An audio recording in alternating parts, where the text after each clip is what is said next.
Hello and welcome to the Sidekick podcast with me, Tank. In episode 16 we speak with Andy Gray.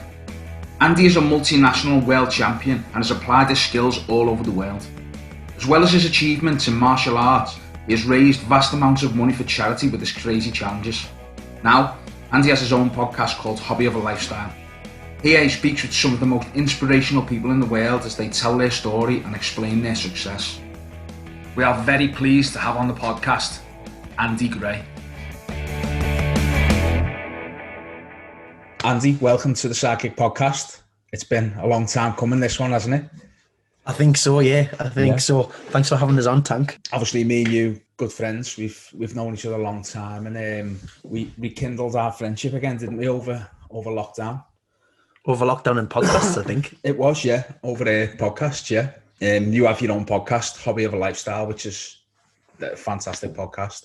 Featured Tank from the Sidekick podcast. You have actually featured me as well, yeah, which is the best one I've heard. Well, hey, some people say so.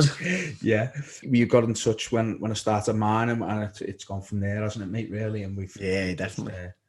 Love listening to it. To be honest, it's the one I look forward to. Thank you very much. So, if we start where we always start when we have our guests on, Andy, and just see how you got involved in martial arts. It's probably about 5-6 years old. I just wanted to be Danielson. Just wanted to be Daniel Russo, the Karate Kid. My mum was making us a Karate Kid bandana every other week. And I remember going to see Karate Kid 3. Was it 89, 90? And I was just hooked. I loved it. I'd already watched the other films, and my mum and dad just were really good. They didn't just kind of throw me into the first club. They asked around and found one that they thought was going to be suitable for me, and that was it. I started with an association called Northern Freestyle back in the day. Okay, so Northern Freestyle, I'm sure that was Ken Forrest was there as well, wasn't he? That's right. Yeah, it was. I think it was Ginty Ando when I first started. Yeah. And Ken was there as well. And then it quickly changed to Northern Freestyle, and so that was back in 1990. So there was 4 main instructors at the time. Ken trained with one, and I trained with another, and obviously just our paths crossed as we got older. Yeah. So was you doing many competitions back then? Was it just local competitions or? You know what it is, honestly, Tank? Hardly any. It wasn't a massively competitive club when I was a kid. Yeah, I remember Ken saying that, yeah. Yeah, it wasn't. Ken was one of the pioneers of it. He was going off and doing his own kind of thing, whereas I wasn't. I didn't know anything about it. I was just a kid who loved doing karate. Yeah. It was probably, I think I was like every other kid, I did karate, and then I was never that bothered about other sports until I got a bit older, and then I realised actually my mates are playing football and whatnot. So at about 11-year-old, I didn't necessarily quit doing karate. I just took a bit of a backseat. Scaled it back a little bit, But I scaled it back massively to the point where if I'd have went back, I would have lost my belt anyway. Yeah. It was a funny association at the time, because I passed my black belt just before I turned 9 years old, and you couldn't take another belt. You couldn't do another Dan grade or anything until you were 17. Yeah. And for a 9-year-old, 9-year-old, that is like, it's over 10 years nearly waiting to do another belt. Yeah, it's nothing to work towards, really, is that? Nothing at all. And it wasn't a massively competitive club. We weren't doing competitions here, there, and everywhere. So the football and stuff took over. The school put me into gymnastics at the time. I think just through karate and stuff, I was flexible. So, we'll put him into gymnastics. I think great. Yeah. Which, to be fair, I enjoyed. I did for about a year, and then I started playing rugby a little bit. I played pretty decent. It ended up being like the northeast of England for rugby league. Yeah. Then that evolved into Gateshead Thunder. And I wasn't by any stretch of the imagination a great player. I wasn't even that good. I was probably just fortunate I was around at the time and wanted to play rugby, so I got on the team. And then it was probably about 12. I went back to Northern Freestyle again, but it was with a different club instructor, because I wanted to get back. It's kind of in your bones, isn't it? You know what it's like. Once you leave, you kind of always want to come back at some point. It's like your first love, isn't it, type of thing? Oh yeah, massively. But I sprained my wrist and it kind of put a halt in it. And then we got a letter through the door saying, I hear you've been training. And it was from my original instructor, and just said, look, if you come back, you don't lose your belt. You can train for however long it takes to get back up to the standard we require. Yeah. And we'll give you your black belt back. and that was it. From being sort of 12, 13-year-old again, I was straight back in, and I trained solidly for a year. And I must have been training like 3 times a week, 6 hours a week, because I was just doing every session I could when I was there, junior as adults. So, because you go in adults when you're about 13 anyway, don't you? Yeah. Or you did then anyway. Maybe it's not then, so much now. I go to adults and it was like, yeah, okay, this is different kettle of fish now. Let's get back up to standard. And I never looked back. I just remember, I don't think I'd been training long enough where I had my belt back, but I went to watch it. They'd start entering a few more local competitions and organising a few more, because the association had just grown really big. I think, I want to say it was maybe 15 clubs within the association at that point. Yeah. Maybe more. And so even in the interclub was a big tournament, because they had clubs all over the northeast, certainly within Newcastle and Northumberland areas. And I remember watching people competing, thinking that I want to do that. That's where I want to go. So I just told my instructor, I said, look, what do I need to do to get my belt back, and how can I compete? So he just told us what I did. I just stuck in, knuckled down, and was able to get that belt back eventually, and start competing.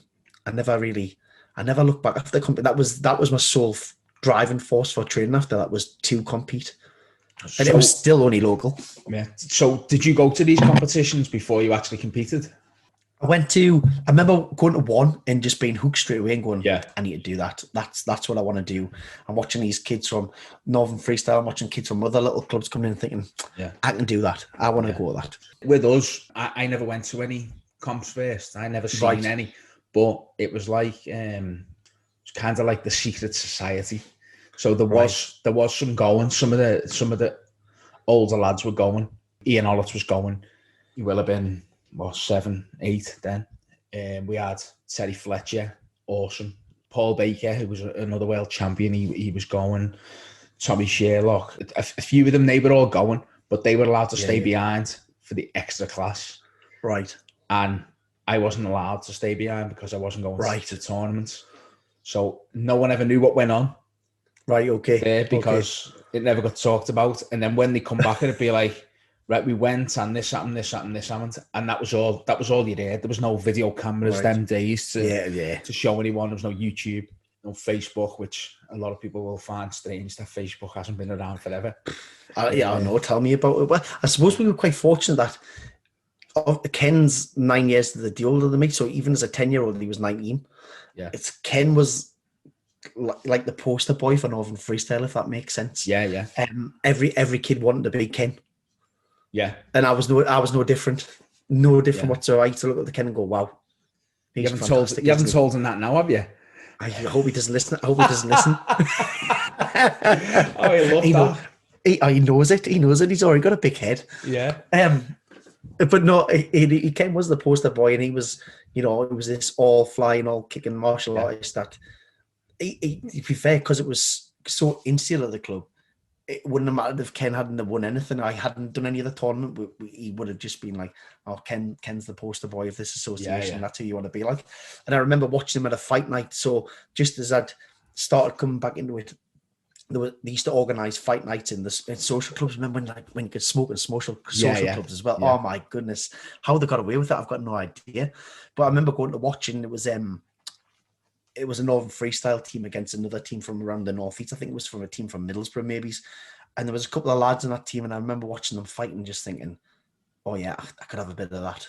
I like the look of this. I really want to get into this now. What do I need to do? So again, it was just head down, get training, go to seminars, whatever it is that was going on with Northern Freestyle, and wait for the next tournament to come up, really. Yeah. And then I remember going, and it was still when, lads were fighting lasses, so it was boys against girls still. And I remember fighting quite a few different fights then. I had quite a good tournament to go to for a first one. And remember winning and thinking, oh, okay, I like the feeling of winning. Okay, so can you remember your actual first tournament then? Yeah, 100%. Yeah, I think I certainly had 3 fights, maybe it's even 4, but I definitely remember 3 fights. I remember one specifically. I was fighting against a girl, and I kicked her in the head a few times. I actually broke my big toe And that's why I can remember it, because I broke my big toe. I remember the doctor saying, don't train for a couple of weeks. And I went and trained a different style a week later. I broke my toe on the other foot.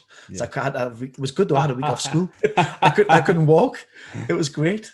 But I remember that one, and I remember going within Northern Freestyle. There was one club in particular that was quite renowned for its sparring and for its success in tournaments. And I remember beating one of the lads from that club and thinking, all right, he's from this part of the association who are quite renowned for being quite hard sparrers and very good at that's what they do. That's, a lot of their focus was on sparring. It was the club that Ken was at, actually. And think, well, I've beat one of their guys. He's my age, maybe he's a year above. Okay, maybe there's some mileage in this. Yeah, maybe there's some mileage in this. And after that, I just wanted to compete at every tournament in the Northeast. Back when a few people have mentioned this, I've done it myself, where years ago when it was mixed categories, it was girls and boys, and I fought girls myself years ago. Do you think that was just because that was the times, or do you think that was a lack of females in the sport? I think it was just the times. I think I'm trying to think of. Maybe it's not so much a lack of females in the sport, because I know the club that I trained at certainly had probably a 60-40 mix. Yeah. But I think it was maybe females competing. And I think the I remember all the older, back in the day when Lorraine Riley and all them competed, Carly Lamb, Sharon Gill. All that was so Eunice Huthouse, loads of them. I can remember a lot of them. I just couldn't work out why they were mixed. Maybe it was just the times. I don't know. I think maybe it was just the times, because I still remember doing things at school where it was mixed up until a certain age as well. It was only when I had a 3-tier system where I lived, so it wasn't until high school where you kind of really got separated. It was male, female PE lessons. Yeah. So maybe it was just that obviously it wouldn't happen now. Maybe and for the good, really. Yeah. I suppose. Probably for the good, but I think there's probably some benefits for both, to be honest. Okay, so Northern Freestyle, you didn't do many competitions away from into clubs. How did you progress onto a more national stage then? It was starting to, there was some more tournaments in the Northeast that were a little bit more, they weren't just in a club, they were a bit bigger than that. I think my wife mentions them all the time, the 6 Foot series. So it must have been, was it through Woomer maybe? Who organised? 6 Foot series was Woomer, yeah. Yeah. And I think they used to have quite a big one in Blythe, which is in Northumberland. So I remember progressing onto that tournament and winning it. And I think it was probably the last time I ever fought kids. So it's probably about 14, 15. Yeah. And I fought this Blythe tournament. I remember winning that one, and I actually did points in that one as well. Thank you, be quite impressed. I got to the final. Do you know how I got beat off? I don't know if you can remember. Can you remember Tony Carr from Sunderland? Yeah, I can. Yeah. Tony Carr beat me in the final by 1 point in sudden death. Which was, and he rocked up in his Great Britain suit, because it was Great Britain at the time, wasn't it? Yeah, so it was. Great Britain suit, and I didn't have a clue. I was just like, all right, Great Britain. Yeah. I don't do points. I'll have a go. Got to the final against Tony and got beat. And then I got asked to fight by Ken. Ken organised a fight night, and I fought adults. I fought two adults that night, just because someone had dropped out. So I said, yeah, I'll fight twice. And I managed to beat both these adults at like 15-year-old, and I was like, okay, now I'm serious about it. I need to really knuckle down. It probably got to my head a little bit as well, because I was 15 and I was winning these little local tournaments. So I'd got in touch with someone just via, I think, internet was just about out then. Yeah. So I got in touch with someone via email, and they said you'd have to qualify for a local tournament to qualify for a World Championships. And I think I'd seen a World Championships win somewhere like Hawaii. And that's what made us reach out. I was like, oh my goodness, that sounds amazing. I want to go to Hawaii. And he said, you'll need to qualify through a British. I was like, okay, no bother. So I told my instructor, and he said, right, well, we'll organise a bus. We'll go down to Waco. So I went to 2001 Waco British Championships. Okay. Got a minibus, and we set off, and that was it. So I got down there, and I think I fought the reigning British champion, the first fight. It's like, oh, great. And just because so naive and just the club, as I said, it wasn't massively competitive. I think I got the second round and my gum guard, I mustn't have molded it properly at the time. Or I'd forgot one and had to get one down there and remold it. And I spat it out halfway through and I got wrong for like unsportsmanly conduct. I was like, you're kidding us. It's a gum guard. Don't worry about my teeth. I'll worry about them. And it kind of got a point knocked off and then I got beat anyway. And I was just like, oh, great. Yeah. And it was just a massive motivator. I was just like, I'm going to go away for a year now. And I am literally going to work my socks off to go back. And I was we were a bit of an odd team really, because I went back 2002 was probably the next competition I did. It was back to the Wacko British 2000. It wasn't what's the last day of April we've just had? Is it the 30th or the 31st of April? I think it was April. Was it? No, March. It must have been that. It must have been the last weekend of March. Anyway, went back last weekend of March and I won. Yeah. Just drove down with one of my mates. Ken was driving down to Wales, I think, to see one of his friends, and he stopped by, says, I'll corner you. And he came down, and that was it. I won my first British Wacko title. Just me and my mate had drove down because I just passed my test. And that was the only reason you went down? Because the year before I got beaten, I was determined to go back down. And one of my friends who I trained with at the time, he said, well, I'll come down with you. I said, well, great, I'll drive. Yeah. Went down, and so I just went down by myself with my mate, and Ken rocked up, cornered us for a couple of fights, and I come away British Wacko champion. Okay, so at the time, if the world's in, what you say it was 2001? This was 2002. I won my first national. So 2001, if it was Hawaii, that would have been World Championship. So does 2002 qualify you for the Europeans then? It was European Championships, yeah. So I remember getting that letter to see you qualify, because Wacko was always different, and you had to go to training sessions. I think it's quite similar now. You have to go down and do GB training. Yeah. And you might get selected even if you haven't won a nationals. Yeah. So I was just like, so naive, didn't know really anything about it. And so me and my dad drove down to Birmingham. We went down to London to train, and then it must have been in the summer. I got a letter through the door off with a GB badge on it, and it was like, you've been selected to represent Wacko GB team at the 2002 European Championships in Italy. I was like, I got on the phone, I was like, lads, are you taking the mick out of us? Thanks for me letter. It's a good joke. Yeah. And they didn't have a clue what I was talking about, and I was like, what do you mean? I was like, we haven't sent you any letter. So I got in touch with the number, and it was Wacko. They had actually invited me to represent Great Britain at the Wacko European Championships. I think they were in Lido de Jesolo in 2002, which was just like, wow. Again, just what an experience, really. Yeah, well, how was that then, going to your first tournament away from? Well, compared to what you've been to. Oh, well, it was just so naive. I'd been down to London and been trained, and for some reason, they didn't tell me that the rounds changed. That it wasn't the same amount of rounds you do in Britain as it was at a European Championship. So it was ridiculous. I think back then it was maybe like 2 1.5 2 minute rounds for a British. Yeah. And then so I trained, and like I was really fit for like doing 2 minute rounds or 2 1.5 minute rounds. And then I got like flew from Newcastle down to London. And then when I got to London, I think it was Tom Hibbert, who was the Wacko president at the time, him and his wife had said, oh, is your dad coming with you? Is your girlfriend at the time coming with you? And I was like, no, I didn't realize anyone was allowed to come with you. Went, oh yeah, they can come with you. I was like, oh, no, I'm just come by myself. Yeah. Just like saying 18-year-old wet behind the ears. And so I went over there, and I was room with another lad who was, he had more energy than a Duracell battery. He was bonkers.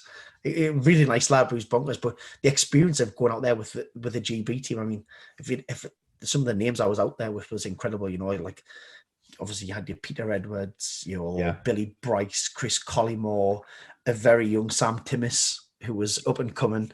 Terry Hillman was out there. Clifton Finlay, the names, there was Mika Hink. There was just so many. just people who had been on the circuit for years, and then all of a sudden there's just like Andy Gray from Newcastle's rocked up. Who's this lad? And it was a baptism of fire. I got drawn against a German from our first fight.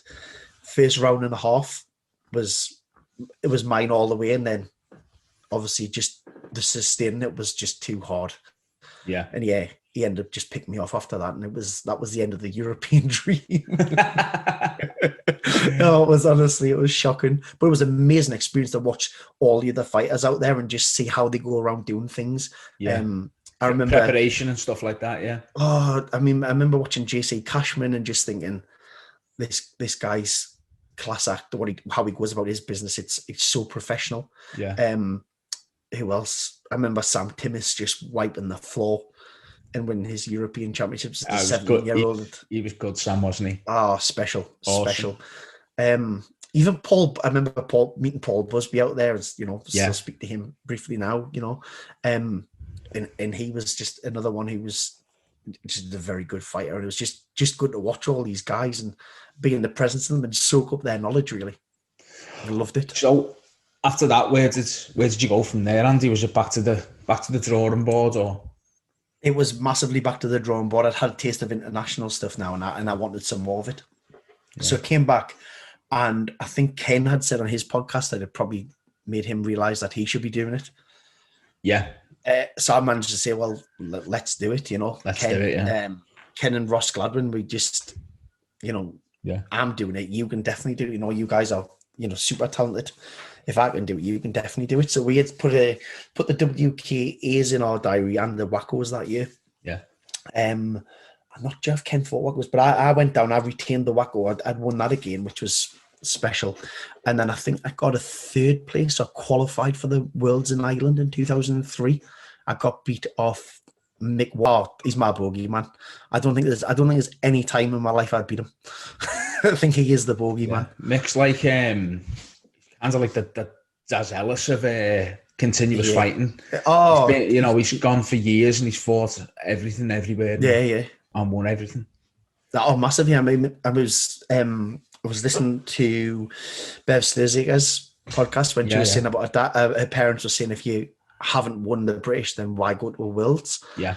And I'm glad I didn't think like that back then, because I'm thinking I got beat off Mick, and then we went to the Worlds in 2003, but that was when a change, because 2002 was naive, 2003 was a lot more serious, and because I had training partners properly this time who were coming away. So did you go at WKA in 2003? Did you? WKA, didn't. I still went down to WACO training a few times, but because my friends had qualified for WKA, I wanted to go away because there's only ever one person selected from WACO.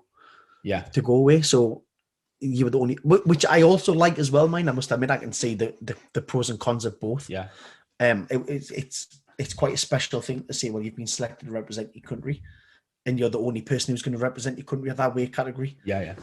I do think that's quite a special honor, I suppose, to represent your country that way. But then, what better thing to do than go and do it with your mates? Yeah, totally. So the training was totally different for the 2003 Worlds. Ross was mega passionate into the fitness and still is to this day. So he was kind of trying to. He was using his knowledge to help us train as well, and then obviously we were doing the kickboxing side of things as well, and that was really good. So 2003 was Killarney, in Ireland, and it was just. To be honest, we still watch. We've got a video of it because we took a video player with us, a video recorder, and we didn't leave the room for the whole time we were there. It was just you watch it now, and it's just, I think we left the room for some food to watch the tournament, and that was it. That was literally it. Was to compete. We were in the room the whole time. I think we went into Killarney Town Centre and bought a dartboard. Did you? Yeah. And let's just put it this way: the blackout blinds weren't blackout blinds by the time we left. It was just still dart holes. Dart holes everywhere. Yeah. Yeah, it was. But what an experience! I mean, now I can still picture the opening ceremony, and I think it was. I'm not thinking it was. It was Chicane Saltwater was the opening ceremony song. Yeah. And we weight, and I just remember thinking, wow, this is something different. Absolutely something. I think the amount of people that were there competing, it was just, yeah, it was a different class. And I think the fact you're in the NEC arena over there, and yeah, it was special. I think that's the difference between WACO and other associations where it's multiple fighters. It's just the sheer amount of people that are there. Tremendous. Yeah. The atmosphere was just, it was buzzing. Yeah, when you're going somewhere and there's 2,000 competitors, it is something else, yeah. Yeah, it was incredible. I just remember thinking, okay, now this is it. Now we've arrived, and sugar, how are we going to get on? How did you get on? I got a silver medal. Okay. I got a silver medal at the first. Yeah, I was pretty pleased with it. I got I think I could have buy in the first fight. So I remember being there, and there was this really cocksure, arrogant Scotsman who was fighting whoever. I was fighting the winner of that fight, basically. Yeah. And he walked over to me and he just gave us a wink and said, "I'll see you in the next round." Aye, all right, no bother. And he got beat. Did he? Yeah. He got beat. So he got beat. And I fought the guy. I think it was Slovenian. It was the Slovenian first. So I fought a Slovenian, and I beat the Slovenian. This Slovenian was so methodical, just a really good fighter. And I sometimes watch the videos back and think, wow, what was the referee watching? What was the judge watching? Yeah. But I just remember seeing the Scottish guy after I beat him and said, "I'll not see you in the next round." And it was just just bravado, a bit of arrogance. Yeah. And then I fought a German in the semi-final, and I always fought under 89 under 90 kilograms back then. Yeah. And so everyone was always massive. It was just like, I was just this little... Yeah. No, I wasn't even chubby. It was just a little heavy. Yeah. Just this little heavy thing. So I remember fighting this German who was probably about 6'2". And the only advantage of training with Ken and Ross, the taller than me, big legs. So it just prepared me for that massively. I got the win there, and then I got to the final, and I was actually against a guy called Sean Keane, who I believe went on to be Pro-Am champion as well with WK. He was a big deal. He was Irish. Yeah. It was back in the day when the finals were on a different day as well. They were on the run event, really, weren't they? They shut everything off. They got rid of all the mats. They set out the full stadium, and then the bleachers were out, and it was on the stage, and it was against Sean Keenan and in Ireland, and he was probably in his later competing years, probably late 20s, early 30s, and destined to go to Pro-Am after that, and he beat me soundly. I've got absolutely no qualms about that. Irish are very good with the hands, and he was very handsy, and just he beat me far. Do you think that was your weakness if you were training with leggy fighters? I've always said I was a better kicker than a puncher, to be honest, Tank. Yeah. It was, and looking back now, it's a lack of competition. I just didn't compete enough. Yeah. I literally had done a British and an English and a Worlds. Yeah. I didn't do anything else. That was it. It was so a lack of competition. Yeah. You can't beat that time, really, can you? No, looking back at it now, you can't. No, definitely not. Definitely not. Hindsight's a wonderful thing.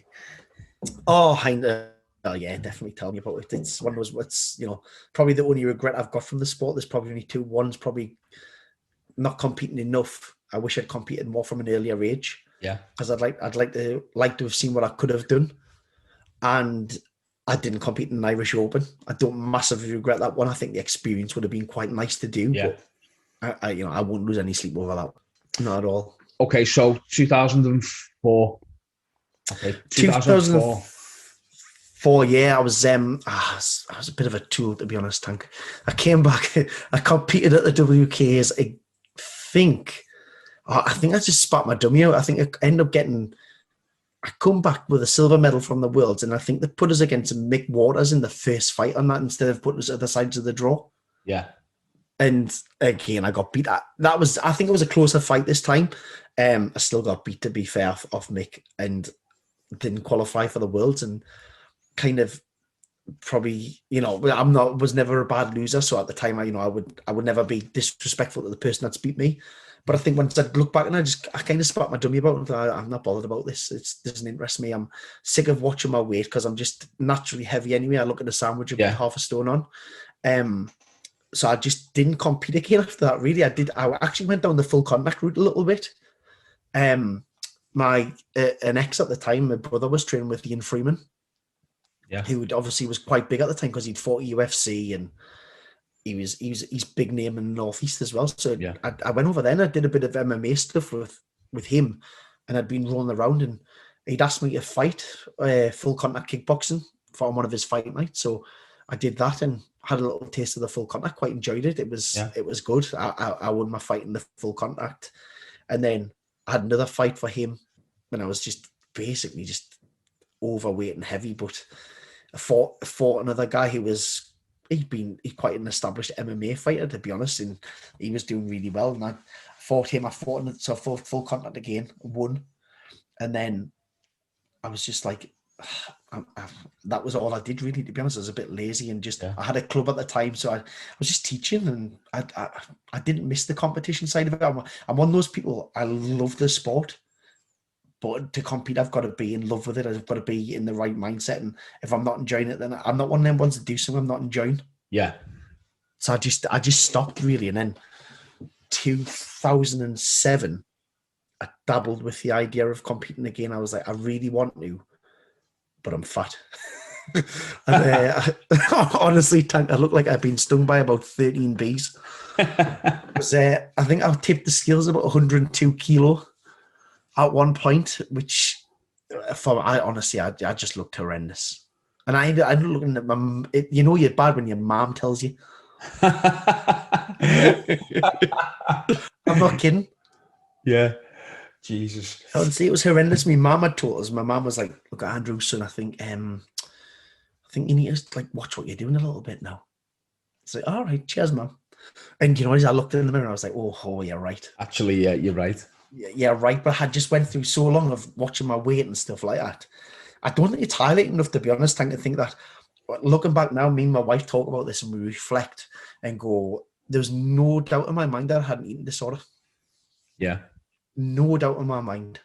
I remember like going to competitions and not eating and making yourself sick and doing every fatty diet going just to make sure you made weight. And it was detrimental to performance. Yeah.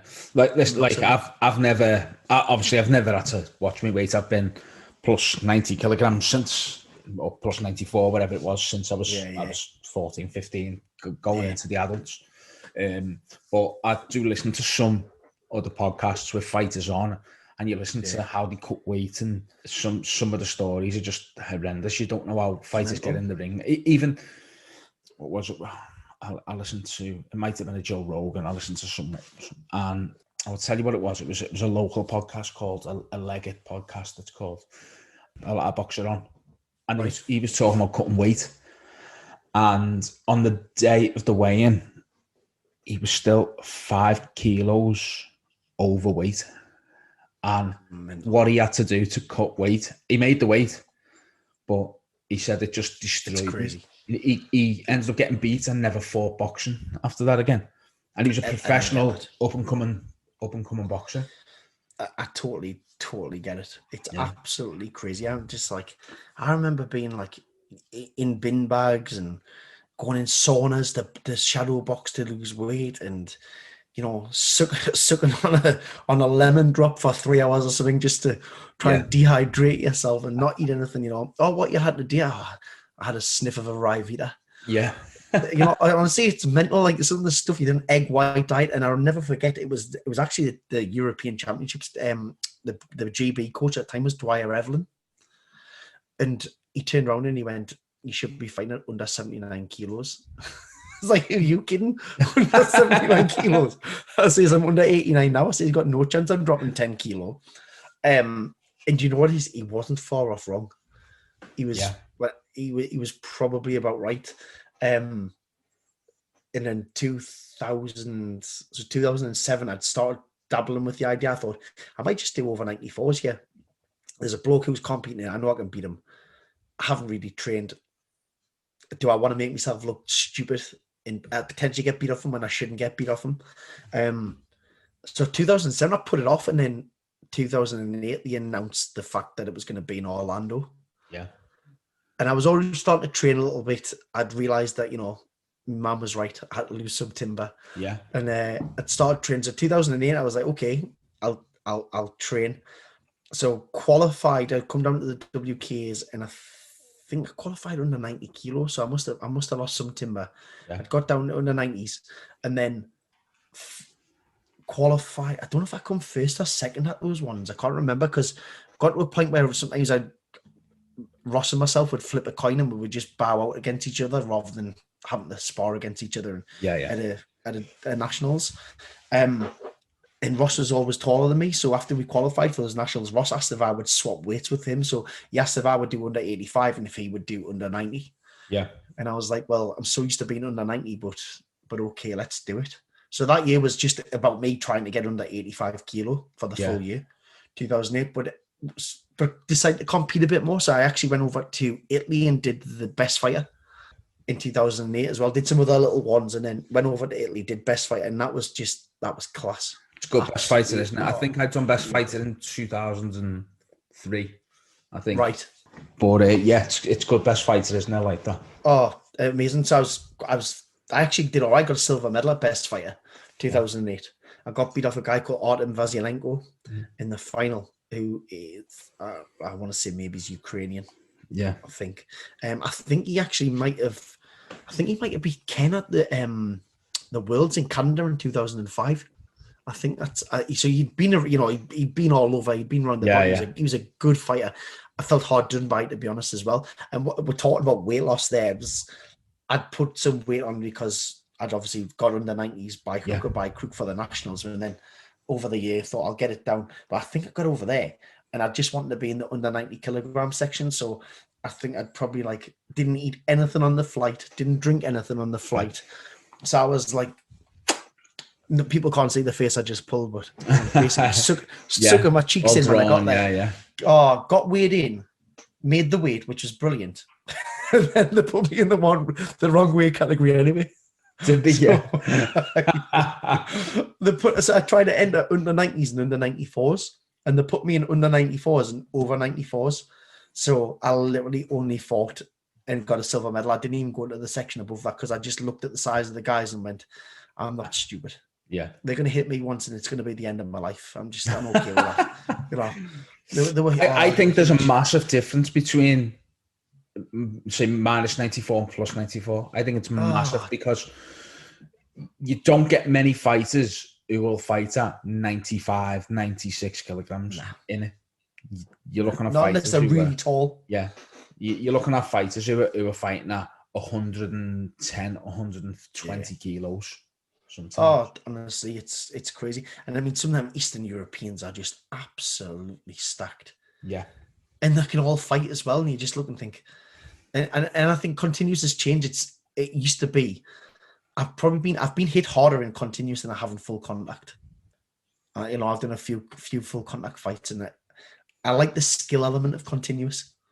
I really like the skill element of it. Yeah, sometimes I've got a problem with continuous fighting because it's not skillful, especially when people will get into I'm not going to say a brawl because but a semi brawl where I get that. You see it at a comp, you see it at least once at every comp, don't you?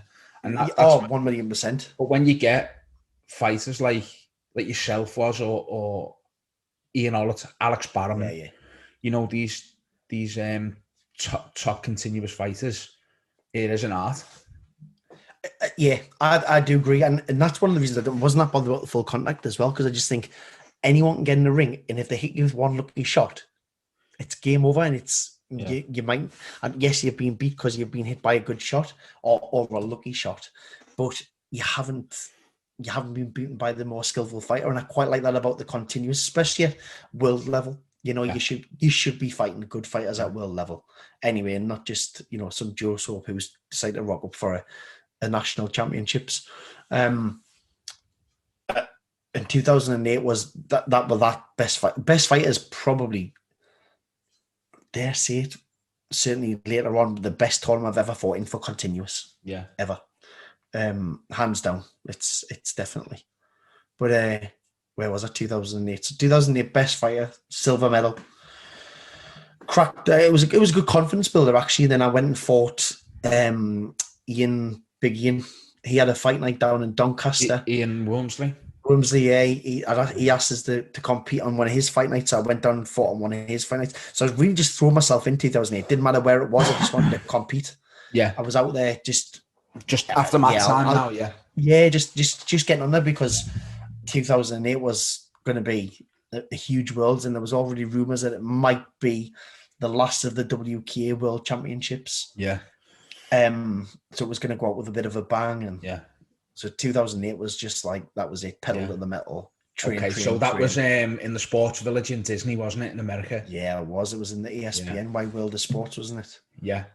That's where they've just had the basketball, isn't it? The NBA. Yeah, the NBA's just finished there, hasn't it? Yeah.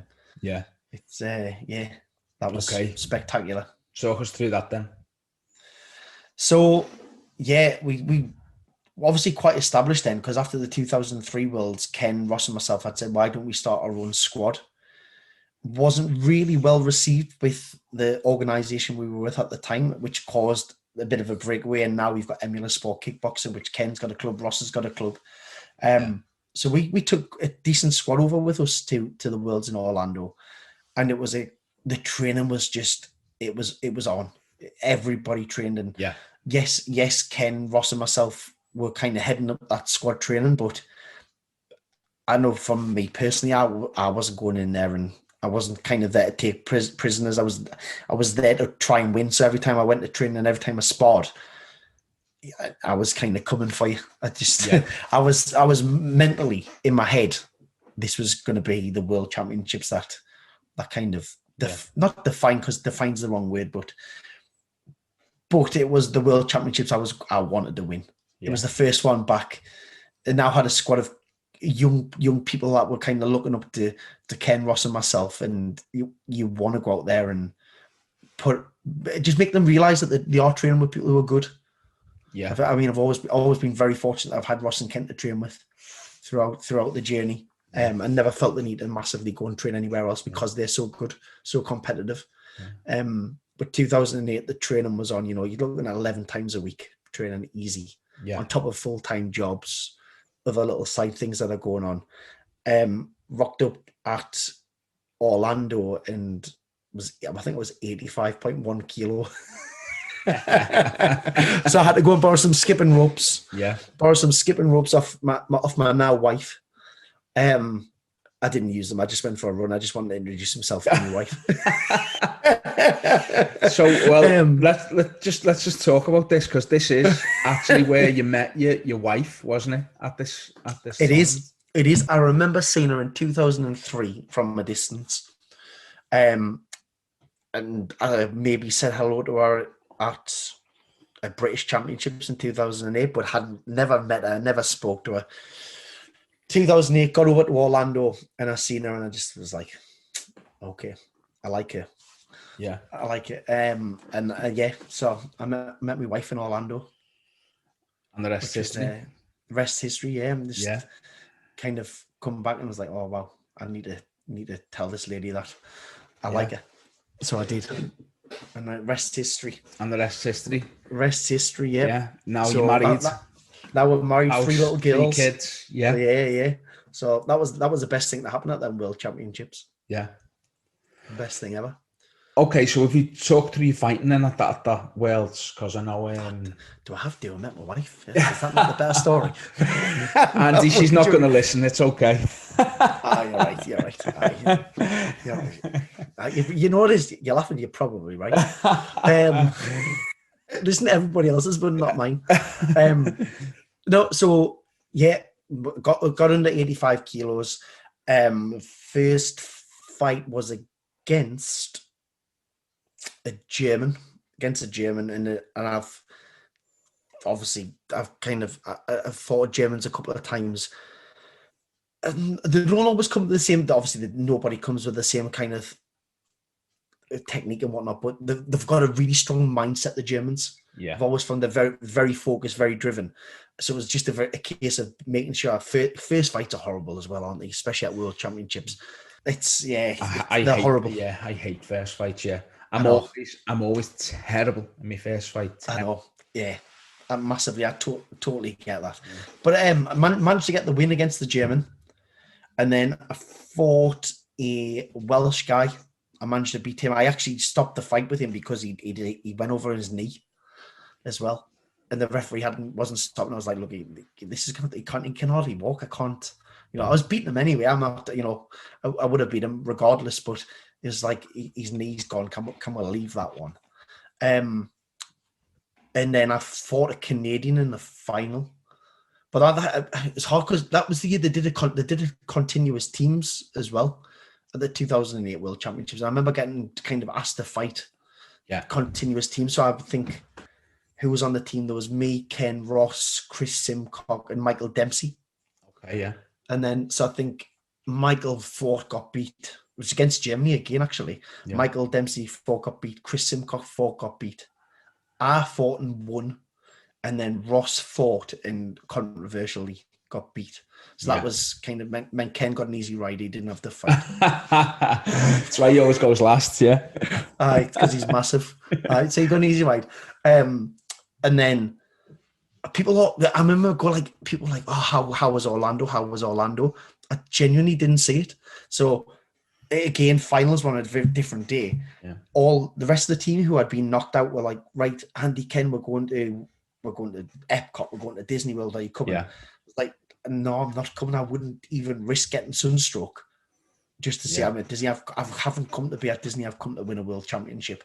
So Ken and myself were literally just kind of sitting around the hotel and having a little swim, having a bit of food and whatnot, and going down to the tournaments. It was just good to be there, watch tournaments, be part of Team England and get involved. And fought a Canadian in the final. I want to say Justin Doherty. That was his name, I believe, Justin Doherty. And it was just my day. It was just my day. It was everything went to plan. Managed to use the mat well, just pick off my shots, and hand was raised. World champion. So euphoric. I bet you were, mate. Yeah. Yeah, it was surreal. Very surreal. To come so close in 2003 at the first World Championships, to come back after not competing at an international stage, really, apart from the best fighter in 2008, but not massively competed, and then go to the World Championships 2008 and have your hand raised as world champion was just like it was a wow moment. Yeah, wow. It's hard to put into words, to be honest. How was that received back home by parents? I know we have spoke about this before, and like we say, I don't think people realise, do they, the feet stuff? Yeah. No, I think it's sometimes when you're away. Yeah, I think my mum and dad were away on holiday at the time, so I rang. I think they were in Tenerife, and I just remember my mum screaming down the phone, and she texted us later on to say that a couple they'd met on holiday had bought them a bottle of champagne to congratulate them that their son was a world champion, and it was just proud, to be honest, proud of, I don't think if I'd won a world championship or not, it would have changed my parents' perceptions of me or changed how they felt about me. But the fact that they could say that their son was a world champion was pretty special. Yeah. It wasn't.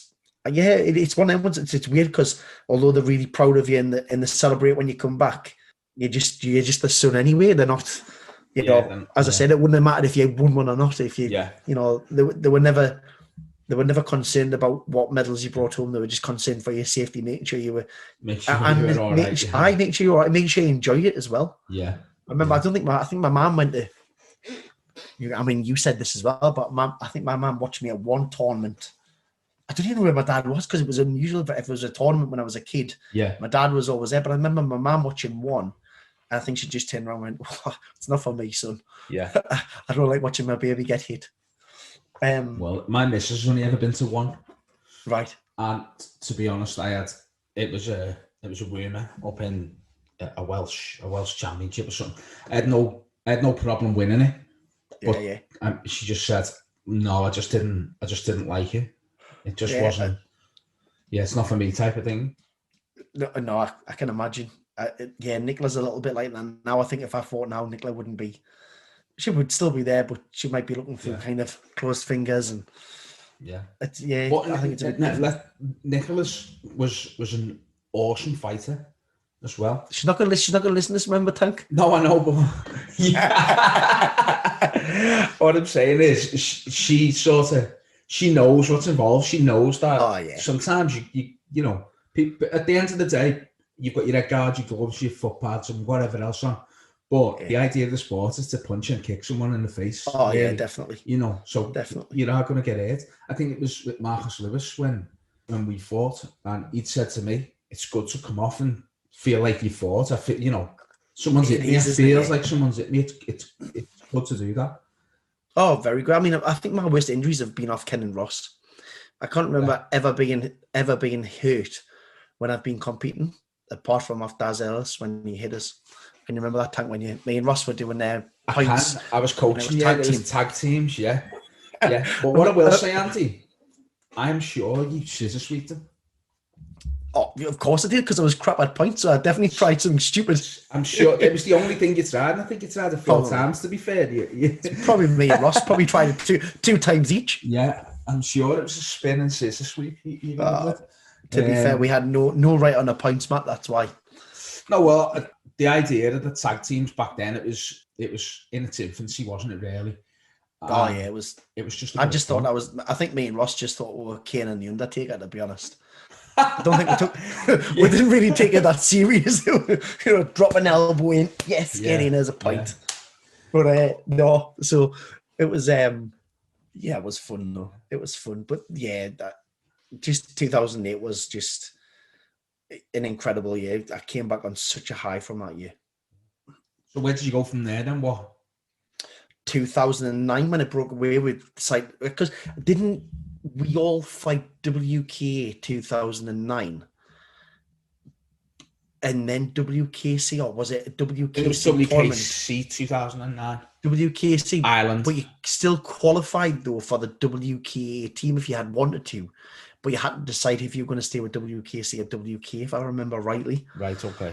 And so I won WKC's that year, 2009, and then I went and fought in Bolton as well the week later. I fought Chris Simcock twice in 2 weeks, actually. Yeah. I remember that. And that year again, I just competed quite a bit, just tournaments, just making sure I was going to them. In 2009, because obviously I'd started dating Nicola. I'd started going down to Ian's quite a bit as well, so I was training. Ian Wormsley, that's where she was the same, wasn't it? Yeah. I was training there with her. I was training. It was a Pontefract near Leeds. Just outside Pontefract, somewhere around that area. I remember going and someone saying, "Hey, up cock," and I was thinking, "Who are you talking to?" Yeah, you can't say that to somebody. But it's just the way they speak.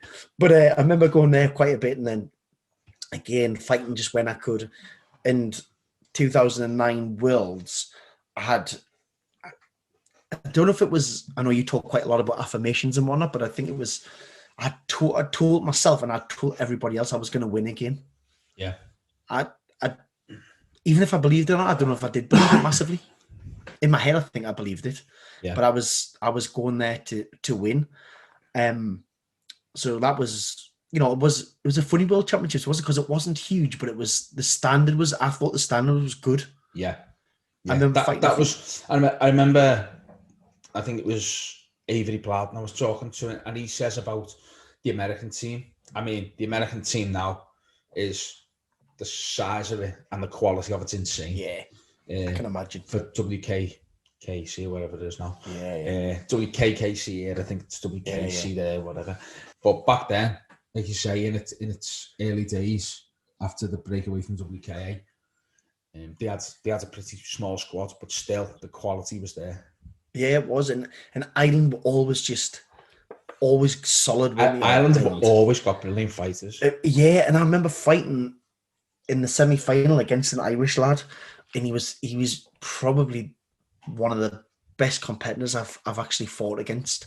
And it was one of those ones where it's first fight against something, and you think, oh, this is crap. And I remember thinking, I don't know if I've got this or not.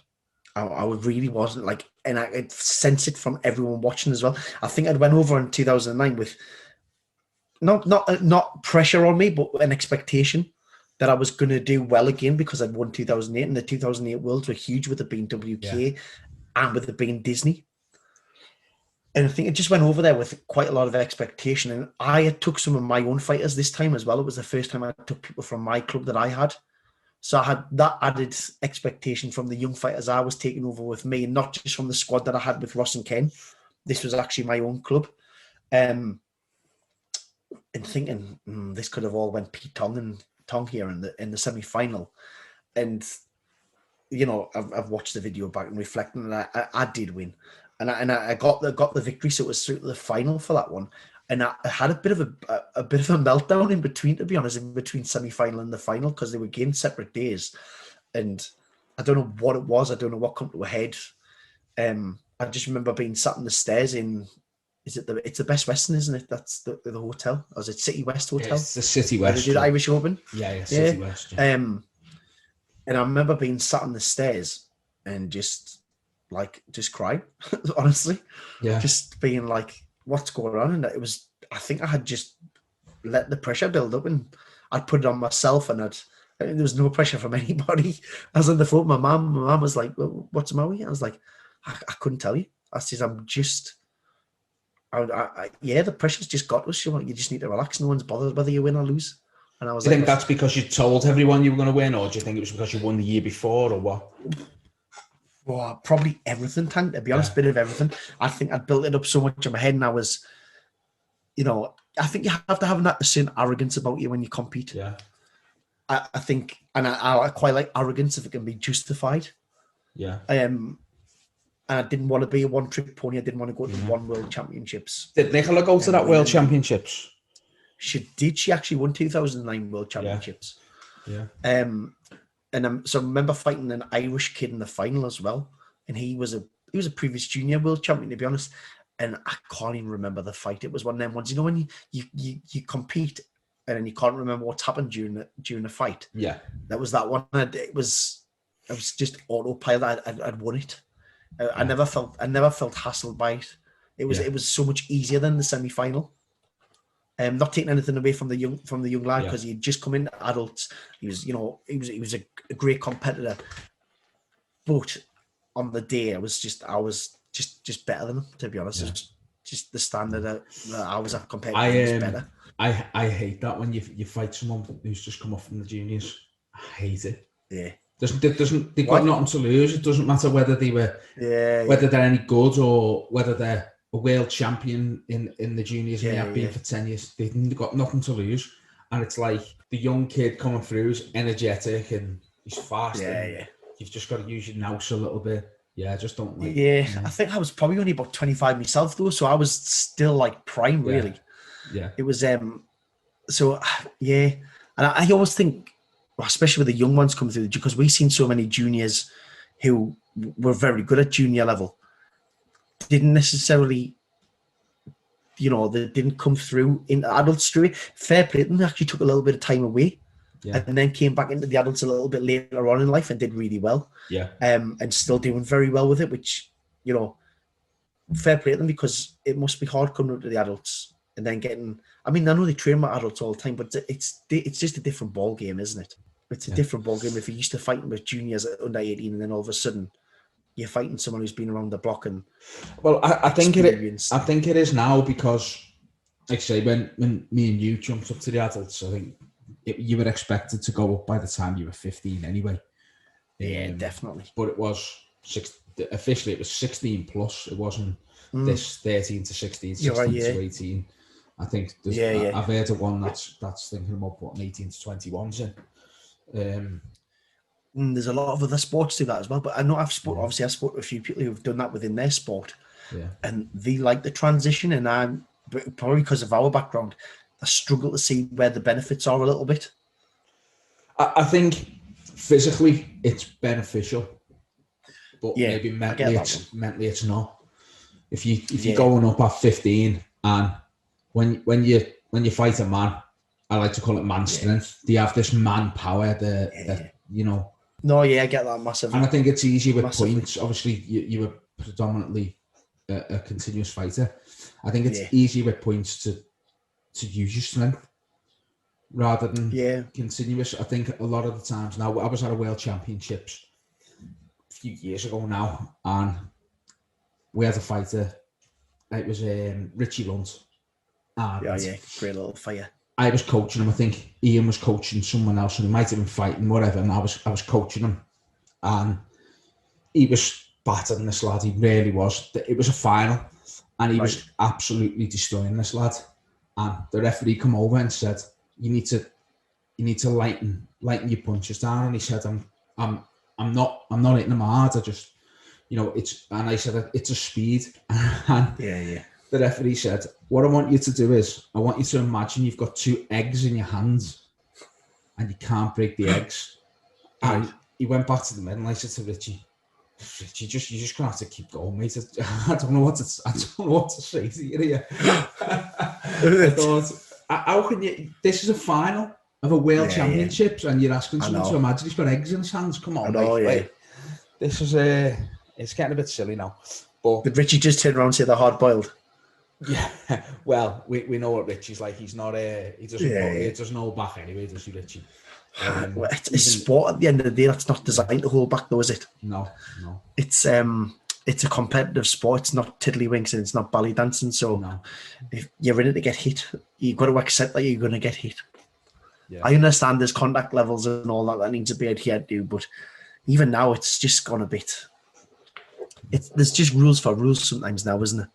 Well, if I can just rewind you back to your first time that you qualified, go to a tournament abroad, fight for your national team. How's that feeling differ from having one of your own students qualify? Or was it different because it was more expected then, because you knew what it took? And it's just, I think the first time I qualified was just shock. Couldn't believe that I'd actually qualified. Even looking back now, and I can never believe that I won world titles. Yeah. But to have someone like you've brought up is like, it's just so proud. You know, that's those young people that I took away, I still speak to today, even though I haven't coached them for years because I moved away from the area. Yeah. And they went. I sent them over to Ken's when I moved away from the area. I still talk to them today, and I know that's because I've coached them. So for them, and to be fair, they medalled at the Worlds as well. Yeah. Which was just, it's just a super proud moment. Not even my kids, and I was just so proud of them. It's a very different one, very different, but it's probably nicer that they qualify, to be honest, than me. I think isn't that the aim of a coach? So you want to coach people to be better than what you were. Yeah, but I also think there's a point that you turn from a fighter into a coach. It's okay always being a fighter, but you always you'd always lean towards one or the other, don't you? And there is that point where you turn from a fighter into a coach. Yeah. I've always said, and you can ask Ken and Ross this, I've always said I'll be a better coach than I was a competitor. Yeah. Always said I'd be a better coach. I think I'm one of those ones who's maybe not necessarily naturally gifted with it, but worked at it and probably had a really good ground base for it. Like, I like to think about the technique and where your feet go to make things easier for you and breaking things down. So, whereas you get the naturally talented people who couldn't tell you where their foot needs to go. I'm probably that one. I'm not saying I'm naturally talented, but I'm certainly I'm a better fighter than I am a coach. Right. That's okay. If it was me, I wouldn't want me behind me. I wouldn't know what to do. I wouldn't know what to do. But when you're in that moment, and it naturally comes to you. Yeah. I think it's hard to portray that to someone else. And if you've got that ability to do it, then that's what makes you the good coach. Yeah, I think my idea. Certainly now we see young people and the sort of question why they haven't won things. It's because they practice bad habits. My personal opinion. Yeah. Just practice good habits. It's too methodical sometimes, or it's too this. You haven't broke it down for this. Look at where your foot is, or look at the way you're hitting the pad. It needs to be changed. You need to practice good habits. I'm massive for that one. Really big into it. I remember when I used to train for a Worlds, when it came to sparring, there was times when I went in and I knew I was going to spar. and I was just going to spar like I would at a competition, but there were very few and far between. The majority of the time I'd go in thinking, right, well, I've been working this drill for the last 2 weeks. That's what I'm working on. If I get hit, I'm not bothered about getting hit. All I want to know is, where can I execute this drill? And I would just, in my head, I would still spar, but I was working on a particular drill that I wanted to make sure I could hit, so that when it came to the mat time and I was actually competing, it was habitual. It was just there, and I didn't have to think about it. It was just like, right, there's the space, bam, bam, bam, done. Yeah. Now I can move off. And that was the way I trained. That was it in my head. That was just the way I worked. So where did you go from 2009? Did you go 2010 then, Portugal? back to the sofa. Back to the sofa, was it, mate? Yeah? No, it wasn't too much. It was a case of, it took a little bit of time out. I don't think, did I compete 2010? I tell you what, before we move on, I've just remembered. Go for it. 2009 was the first time I'd fought I'd fought it once before in a ring. I'd done a couple of ring things, but I mean, at a decent standard. It was the first time I'd fought continuous, and I fought Colin O'Shaughnessy. He's still fighting now. Is he the American who represents Ireland? He certainly represents Ireland. I know that. I think he is Irish. He represents. Right. I think he's one of Roy Baker's. No, he's one of the guys who looks after the Irish Open as well now. Okay. And then I fought Ken in the semi-final. He beat me. But I've just remembered I fought Ken Forrest in the final, which I've spoke about with him, and you were actually his coach, weren't you, when he beat me behind? Yeah. All right, for continuous and for points. All right, thanks, Ant. I was the mastermind. Yeah, thanks very much, mate. It was a pleasure to the podcast. I'll catch you later. Totally tank better coach than a competitor. Yeah. Right, okay. I think because I used to compete quite similarly to Ken. Yeah. Ken was very leggy and I was very leggy, so it was natural just to coach each other. Right, okay. Listen, we'll just move on from there anyway. So it was a rubbish World Championships. Yeah, it was rubbish. The worst one I've been to. Hey, don't worry, mate. I've had a few of them in the final. Don't worry. So 2010, you just stopped, yeah. Took a bit of time out, I think. Yeah, just didn't. I was still training quite a lot. If I didn't, I'm trying to think. Did I fight 2000? I might have fought 2010. I know that I didn't do any worlds after that. Had a little bit time out. Obviously, I was with Nicola, and we were just kind of finding our way together as a couple. And then 2012, I competed again, and that was the nationals, and I won the nationals. What brought that on? It was actually when Debbie passed away. I was training down there, and I said I would like to compete. That was Ian Williams' wife, wasn't it, Debbie? Yeah, Jade's mum, yeah. Jade Hicks's mum, yeah. Yeah, so I said I'd like to compete, kind of in on behalf of her, really, for that club as well at the time, because I was going down quite a bit. Yeah. So I competed 2012 and won the nationals then as well. And unfortunately, my hips had been hurting for years anyway. And they just started taking a toll, and I wasn't enjoying it anymore because the pain was too much. I still enjoyed training, but training for competitions was just a different ball game. It wasn't fun. It wasn't fun. So I decided to take some time out. And then 2016, I never once missed competing. I loved going to watch it. Never felt any desire to be on a mat. And then the end of 2015, I started dreaming about competing. I was literally going to sleep and I was dreaming about competing, and I was telling Nicola, I was like, I'm dreaming about competing. And she said, well, now's the time to think about it because we've got one baby. Yeah. Before we have another one, maybe now's the time to start having to think about it, because once we have two babies, it's going to become a lot harder to dedicate the time. And obviously she's well aware of what it takes to compete and commitments wise. So I spoke to Ross and he said, well, yeah, let's do it. My team's going to be fighting here, here, and here. Yeah. And I said, well, look, I'm only competing at one event, and I want to do best fighter. Yeah. And he just said, you're stupid. He said I was stupid afterwards. And the reason for wanting to compete there for a first event was just I wanted to see what standard I was at. Yeah. In my head, I had the same competitive nature. I trained like an absolute trooper. I lost a load of weight to get down to fight again. All done properly this time. There was no fatty diets. It was, it was like being back in 2008, 2009, where it was maintained because I was training properly.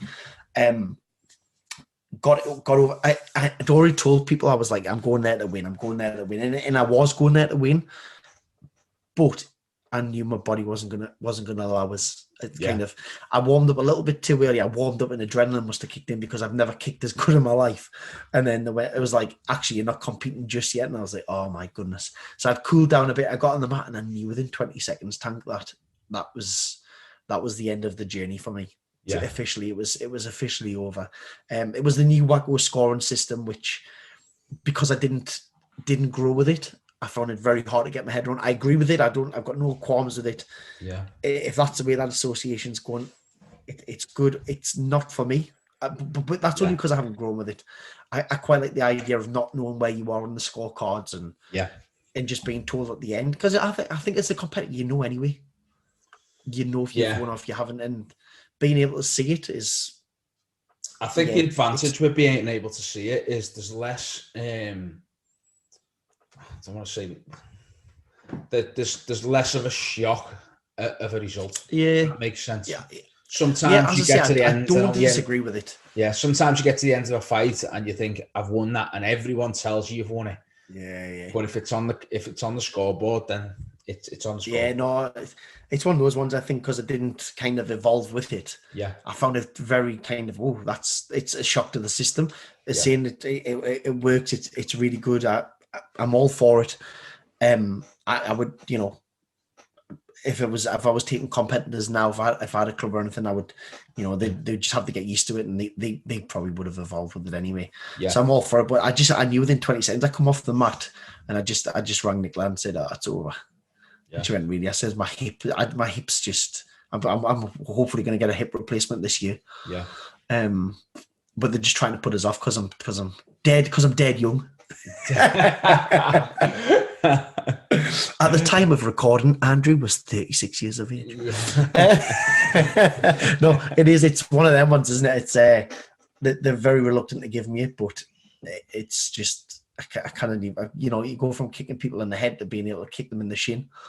Yeah. So it's the modelising, isn't it? But also younger people getting into it, they're not aware of it. Like we weren't. You're not aware of what like when you think now, me, hips, shoulders, knees. Yeah. One of my elbows now. You are breaking your body down.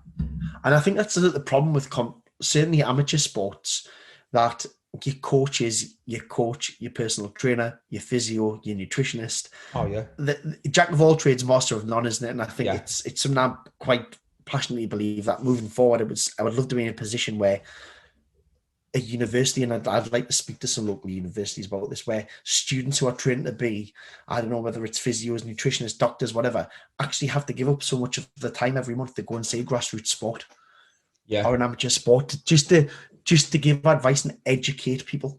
And I just think there could be a lot of injuries, a lot of illnesses, a lot of mental health thing. I think a lot of it could be prevented if there was somebody dedicated to going in there and just educating on that.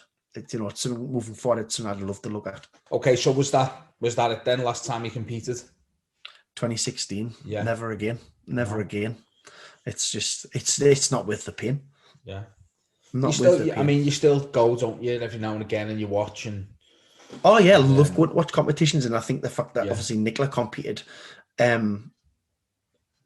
we love to go down. We, for our little girl, it's because our little girls won't see us doing it. Yeah, they just hear us. They maybe hear us talk about it every now and then. It's just nice to see what we did do. Yeah, and at least then, if they want to do it, they can do it, and they'll know they've got good coaches. Yeah. Okay, well, before we move on to talking about your podcast, I know even years ago you've done some pretty crazy stuff, and I know from myself you got in one of these orbs and done you know, Oh, these yeah. the inflatable orbs and done X amount of miles, didn't you? And you raise a lot of money for charity.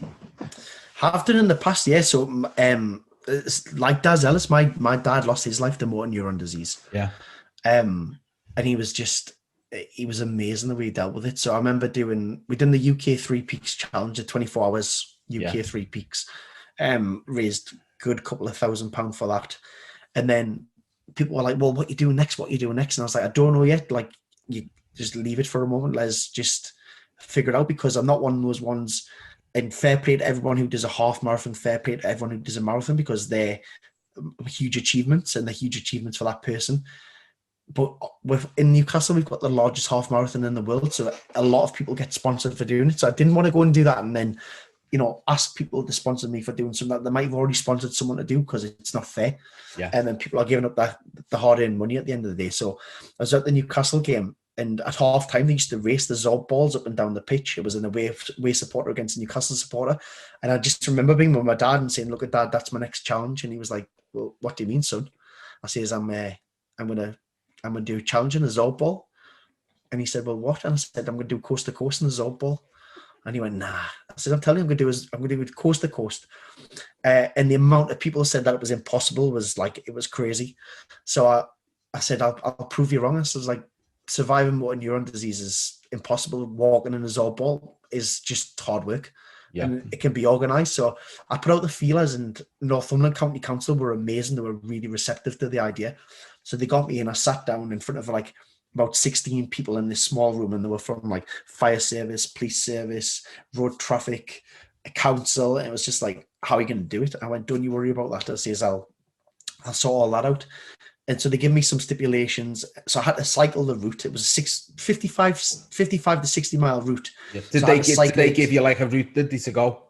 No, they said I could plan my own route, but I almost had to do a risk assessment. So I had to cycle the route at a peak time on a weekend. So I did Saturday, midday. I cycled the full route. I had to take pictures. I had to document how many cars I had seen on X, Y, and Z on the roads. And they got back and they were like, look, you're good to go, basically. There's just certain routes you won't be able to put the Zob ball up. So it was then just a case of buying some Zob balls. So I got in touch with a company who produced the ones for Newcastle United. And he said, look, for a charity, we'll give you it for X, Y, and Z.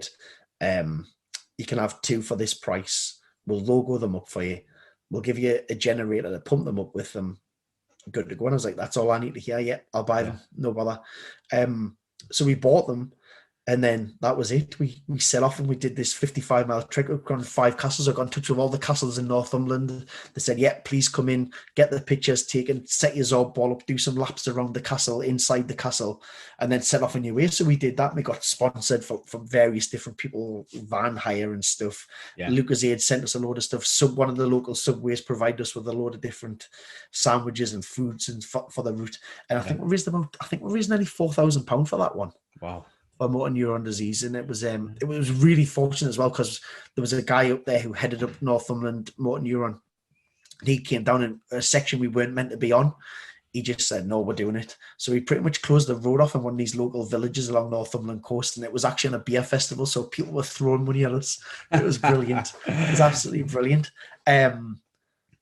And that was an awesome challenge, and it was followed daily by the local ITV news, and that was just brilliant. And then on that last leg of it, my dad was there for it, and all the family and friends, and they kind of walked the last leg with us, which was it was class. Absolutely loved it. Yeah, and then we did the rat race, the wall, which was an ultra marathon, which was 69 miles over 24 hours.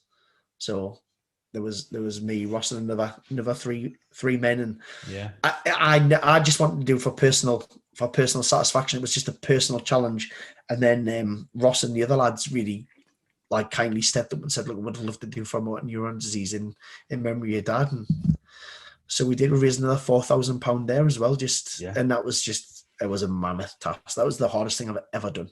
Was it? Yeah, I can imagine. We spoke just before this. I despise it, but I know that a few things are coming up. I've got to do it. Yeah. But it's one thing that I despise is This was like the hottest day of the year. I mean, there was people dropping out the half marathon mark. You know what I mean? It was that hot. Yeah. And it was 69 mile over 24 hours. It was like I've had blisters on top of blisters. Yeah. You know, it was just like it was horrific. It was How do you get just emotionally as well going through night. Yeah. How do you get through that, Andy? Because it's to be honest, I think the competing massively helps. It's a mental thing. It's totally mental, because physically your body's not really going to give up if you're looking after it, and you know there's rules and guidelines. You've got to have so many calories on board and so much water and so much stuff. Yeah. So as long as you keep on those things and your spirits are high, you know, I did it with a great group of guys. They were absolutely fantastic. We all pulled each other through. And you know, there was points where it would have been quite easy to go, look, I'm done. But that was never really an option. It was just never an option. I mean, the guys are doing it again this year for another charity, for to raise awareness around Down syndrome and raise charity for that, which is absolutely phenomenal.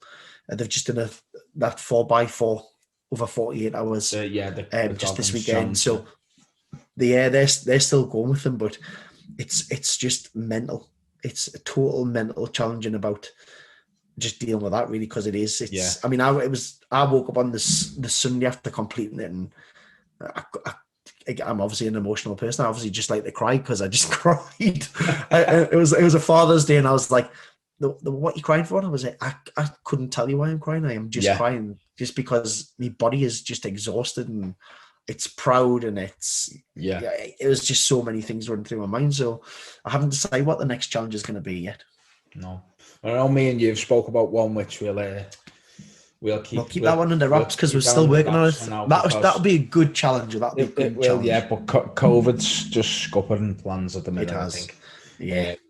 But yeah, we'll keep that under wraps at the moment. But we will definitely. Then we'll get people involved. Yeah, I think that's a good one to do. Okay, so if we move on to your podcast now, and first and foremost, it's phenomenal podcast. I love listening to it every week. Some of the guests you've had on from myself. Obviously the best one. I mean, you've had the likes of Liz McColgan on. She was very good. Nikki Benedetti. You've had Natasha Jonas recently, who fought last night. It was last night, yeah. You've had the Cobra Kai guys on. You've got a couple of guys coming on from the Mighty Ducks cast. That's right, I have. Some of the guests you've had on, Andy, are unbelievable. But how did you come about starting? The kickboxing journey, to be honest, Tank, it was just one of those ones.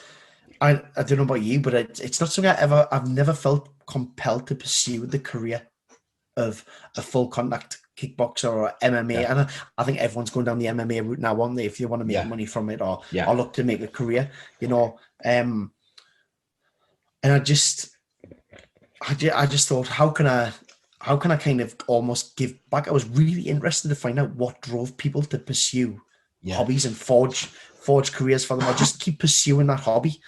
And I'd been talking to a friend about it for a while, Kyla, who was my first guest, a Canadian soccer player, or football player. And then I got an invite to a podcast group on Facebook, and I thought, she sent me this invite, and she hadn't. I'd just randomly been invited, and it was almost a bit of a sign to say, you need to start this. So I did, and I didn't really. I don't know what aspirations I've got for it now. Still, to be honest, I certainly didn't believe I'd get the guests that I've had on the show. I've been so fortunate, and I've took something away from every single person that I've listened to as well. I've spoke to. Yeah, been so fortunate. Yeah, that's one of the things that I like about it. There's every time you listen to it, you take something from someone, because I think the idea behind the whole podcast, it's like you say, it's the hobby of your lifestyle. It's your career or your or goals based around what you started on as a hobby. Definitely. And to see the drive and the journey that some people have been on is fantastic. It really is. Oh, I mean, some of the guests, you look at the likes of Audrey LeBeau, who come on, who's gymnastics, and then said, I want to be a diver. I went to the Olympics to dive. Now works for Cirque du Soleil. That was one of the ones I was gonna mention. The way she just had you know, she basically just had the bottle to say, okay, I am quitting this and I am doing this because I want to do it. And I know. You know, the couple of times she done that was just fantastic. Oh, it just amazing. Some of the guests I've had on, you know, talking to Dudley Stokes about the Jamaican bobsleigh team, yeah. So not only did you have Dudley Stokes on, he was the original guy for the Jamaican bobsleigh team who they made the thing about. You actually had the current Jamaican bobsleigh driver. Shanwayne, before, yeah. Yeah, and it's just amazing to hear all these different people, the journeys, and I was so fortunate. I never ever look and go, that's my podcast. I look at this. I genuinely just go like, you know what it is? Even if it was just me listening to it, I would still be blown away by these people's stories because they're amazing. I'm just looking through some of your episodes here. Let's see. Obviously, Mickey Benedetti, he's the Olympic diver. He's the diver, the Italian diver. Yeah. Oh, he was the guy, the boxer. Billy Schwer. Billy Schwer. That was the one that I really liked. I really liked that. That was early on. It was like the 5th episode or something like that. It was, yeah. Yeah, Billy Schwer. I like that. It struck me because I think he tried and failed 4 times or something, hadn't he? 4 times before become world champion, yeah.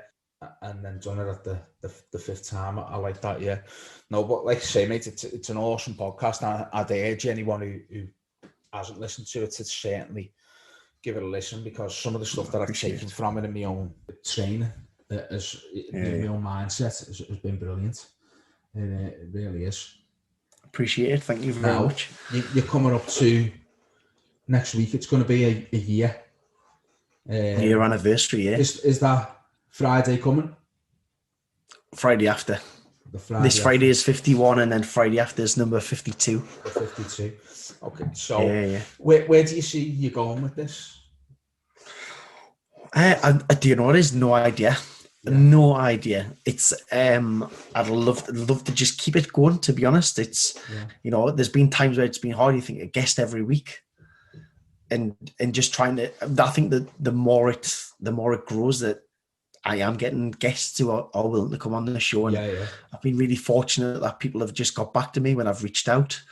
And I don't know if it's because they've heard of the podcast, or it's just because they like the way what it's about. As we said, it's about a hobby and how you've pursued it, the lifestyle. I would just like to keep growing it, to be honest, and keep it going and see who else we can get on the show, and just hopefully inspire other people with the stories. Yeah, brilliant, mate. That is it. Brilliant. Listen, well, thanks for coming on, Andy. I think, you know, speaking with you is always a pleasure anyway. We speak on a weekly basis. But it's been brilliant, just going into a little bit of depth. And thank you for letting me come on the show, because obviously the people that you've had on the show so far have been like top caliber, just unbelievable competitors in the day. And here's little Andy from Newcastle just coming on and telling his brief story, his brief journey. You say that, but you know, as a world champion, I think you're spot on any stage, I think. No, I appreciate it. I love the podcast anyway. I'm not just saying it, you know, we're not just feeding each other's egos here. It's I do absolutely love the podcast. It's one of the ones that I look forward to coming out and listening to all the guests. And I've took even just listening to the reminiscence, some of them, and just taking stuff away from them still now for life. It's phenomenal. It's the one I look forward to coming out every time you bring out a new episode. Well, there's a good one out next week. I've got a lad on called Andy Gray, so if you're he might be the best one yet. Brilliant, Andy. No, mate, listen, thanks for coming on, mate. I really appreciate it. No, it's brilliant. Thank you very much. Thanks for having us. I appreciate it. Thanks, mate.